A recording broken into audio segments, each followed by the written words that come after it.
I ćao svima, moje ime je Jovan. Danas vi ću pokazati kako da ubacite prevode u GTA San Andreas.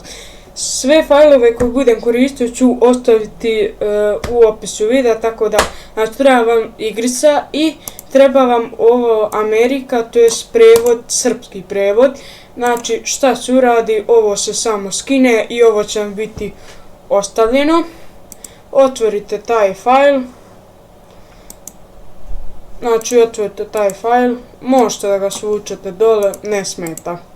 Dakle, to je taj prevod koji će vam isto biti ostan. Dakle, samo od igrice, znači imate igricu i onda, pošto je meni Windows 11, idete Open File Location i trebate ovo ovdje da dobijete, znači ovo, onda idete na tekst, ovako, i samo svučete ovo i kliknete ovo i to vam to ubačen je prevod, brzo, lako i efikasno, znači to je to. I sad da uđemo u igricu.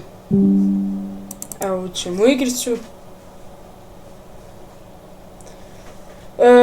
Ovo vama neće biti zato što snimam sa drugim monitorom pa da bi on kao prebacio. Izvinite ako je nešto ovako zbunjen program, pa zato.